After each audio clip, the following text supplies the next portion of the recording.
When you're doing the brakes on your car or truck, one of the most important decisions you're going to have to make is what material should you use for your brake lines. Now, the two most common materials these days are steel and Nicopp.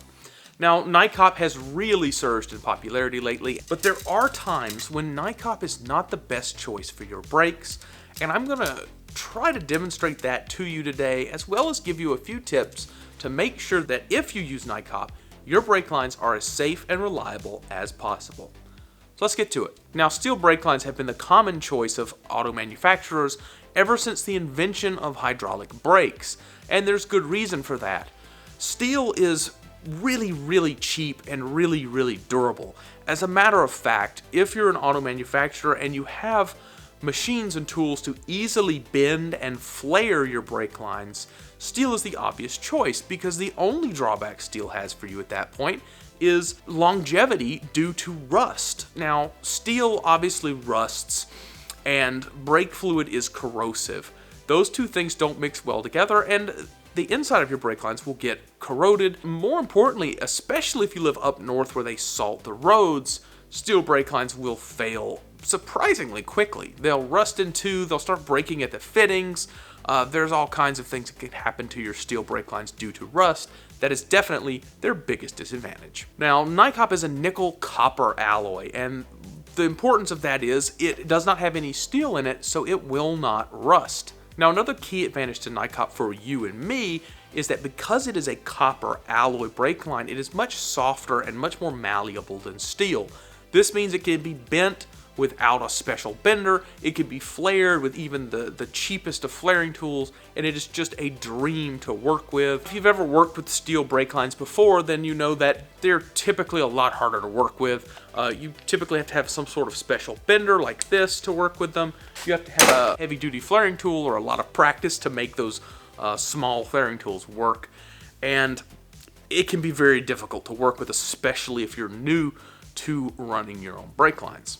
So Nicopp is really good for that, and it makes running brake lines a very easy and simple job. And honestly, for the price difference of Nicopp over steel, Nicopp is worth it 90% of the time.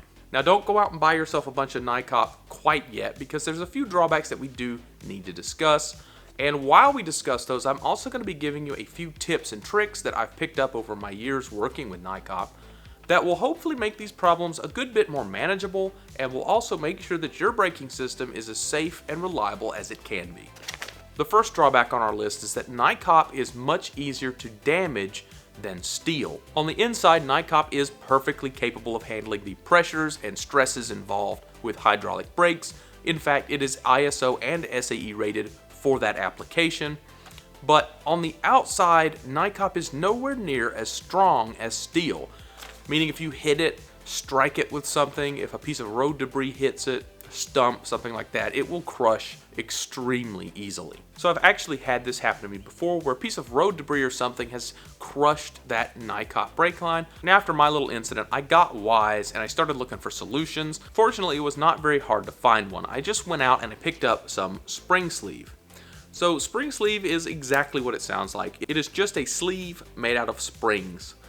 And it works really well. It is used by auto manufacturers, and they tend to use it in the wheel wells. Any high hazard areas tend to have this on it. You've probably seen it before. You can buy it by the roll, link in the description to where I get it. Now, I don't really like it for steel brake lines, to be honest, because it does cause them to rust out a lot quicker by trapping debris and, of course, moisture. Now, on Nicopp, you don't really have that problem, so I've used a pretty good stainless steel spring sleeve, and I've had really good luck with it. It makes the Nicopp way harder to damage. So I definitely recommend you check that out in the link down below. See if that's something you want to use on your next project. I just want to say that some of the links in the description below are affiliate links. This just means that if you make a purchase through one of those links, I may receive a small commission with no extra cost to you. Now, the next drawback on our list is that Nicopp is nowhere near as rigid as steel, and therefore it doesn't hold its shape very well. What I mean by that is if you're running Nicopp in your car or truck and you don't have the proper supports, or you're trying to span a large gap of free air. Now, that might not sound like it's a situation that you'll have very often, but in older vehicles, it was not at all uncommon for them to span very large gaps with their brake line, especially when going from the proportioning valve up to your master cylinder on your firewall.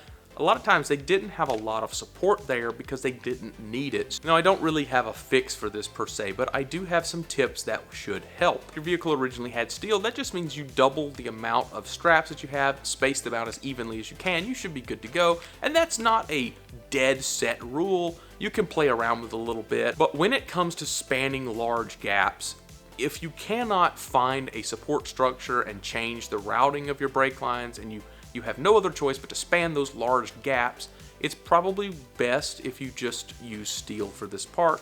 Generally speaking, you'll have a proportioning valve down below on your frame rail. What I'll do most of the time is I'll just transfer to steel at that point. And this is an added benefit because if you have a lot of Nicopp in your engine bay, again, Nicopp is so easy to damage, it is so easy to bend. If you're working on your car a lot like I am, you might grab it, snag it. You could cause a lot of problems for yourself. So it's definitely something that I feel like is best left to the more protected areas or the areas where you can properly strap and support it. The third drawback is that Nicopp is, of course, more expensive than steel, and I just want to say there's no fix for this, okay? But be careful out there because there's plenty of fake Nicopp brake lines for sale.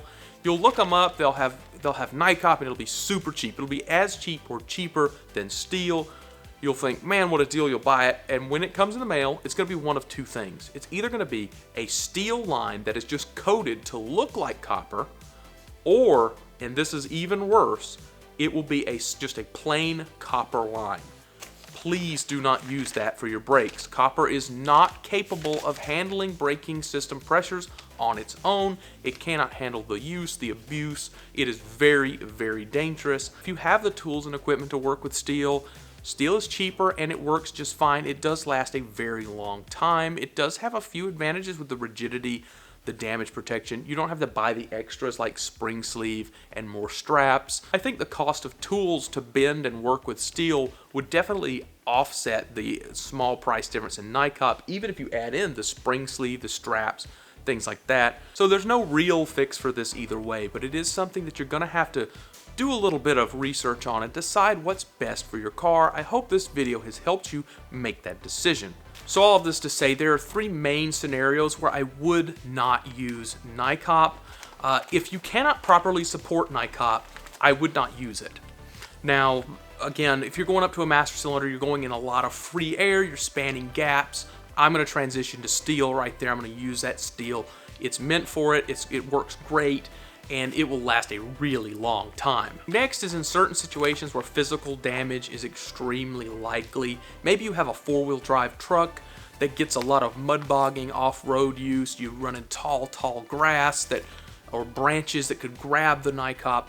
I'm not going to use Nicopp there. I'm going to use steel. I might even throw spring sleeve on it if I'm really concerned about damage.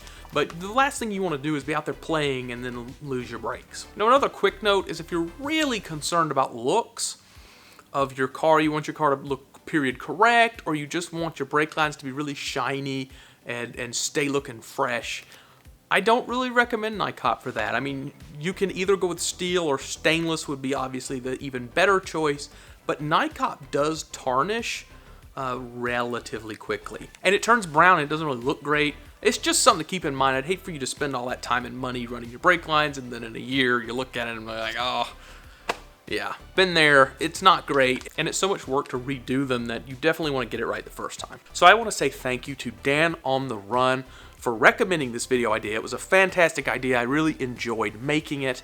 Thank you, Dan. And if you're watching this and you happen to have a video idea, go ahead and drop that down below in the comment box. I'd love to hear it. Thank you so much for watching. That's it for this video, but I'll see you in the next one.